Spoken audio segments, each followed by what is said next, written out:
Autograph அப்படிங்கிறது எல்லாருக்கும் எல்லாருக்கும் பரிச்சயமான அண்ட் நெருக்கமான கதாபாத்திரங்களில் ஒன்றா தான் இந்த ஆட்டோகிராஃப் வந்து நாங்கள் பார்க்குறோம். பட் உங்களுடைய இயக்கத்துலேயும் நடிப்புலையும் சரி, உங்களுடைய கதாபாத்திரமெல்லாம் வந்து பயங்கரமாக இருக்கும். இந்த கதாபாத்திரம் நானாகவே இருக்கிறேனே, நானாகவே அந்த கேரக்டரில் வாழ்ந்துட்டுருக்கிறேனே அப்படிங்கக்கூடிய நிகழ்கால இன்சிடெண்ட்டை மையமாக தான் வந்து வரும். அப்படி ஆட்டோகிராஃப் வந்து உருவாக்கும் போது ஒரு கேரக்டரை நீங்கள் உருவாக்கிடலாம். பட் அதில் 3 வேரியேஷன் நீங்கள் காமிக்கணும். அந்த உருவாக்கம், அந்த தெளிவு எப்படி சார் அந்த காலத்திலேயே எப்படி சார் இருந்துச்சு?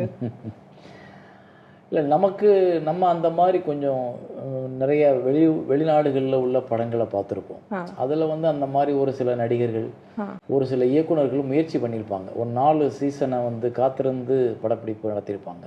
ஒரு சில நடிகர்கள் வந்து தன்னோட உடலை வருத்தி மாற்றி சிறிய பருவத்துக்கு, அப்புறம் நடுநிலை பருவத்திற்கு, அப்புறம் கடைசி வயதானவங்களுக்கு அப்படின்னு அவங்க தன்னை வந்து மாற்றிருப்பாங்க. அப்படி சில படங்கள் பார்த்துருக்கோம். பட் அந்த மாதிரி படங்கள் நம்ம ஊரில் வந்தது ரொம்ப ரொம்ப ரேராக இருந்தது. அப்போது அந்த சமயத்தில் நம்ம நம்ம ஏன்னா ஒரு இடத்த கடந்துட்டோம். இப்போ காத்திருந்து எடுக்கிறோம்னா வேறு.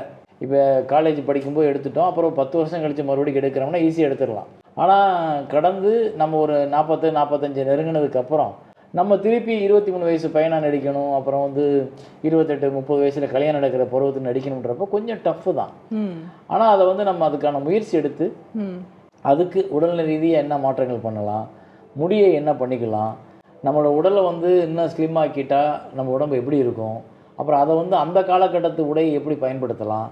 ஸோ இது எல்லாம் தீசிஸ் பண்ண மாதிரி உட்காந்து ஆய்வு பண்ணி பேசி, காஸ்டியூமர் கூப்பிட்டு, ஜிம் ட்ரைனர் கூப்பிட்டு, அப்புறம் மேக்கப் மேன் கூப்பிட்டு, எதெல்லாம் எங்கெங்கெல்லாம் எப்படி மாற்றுறதுக்கு நம்ம என்ன பண்ணணும், அதுக்கு எவ்வளோ காலகட்டம் எடுக்குன்ற ஒரு பெரிய ஒரு கலந்தாய்வுக்கு அப்புறம் தான் அந்த முடிவுக்கு வந்தோம். ஆனால் அதில் தெளிவாக அதை செஞ்சதை சரியாக பண்ணி முடிக்க முடிஞ்சதுன்றது ஒரு பெரிய கிஃப்ட்.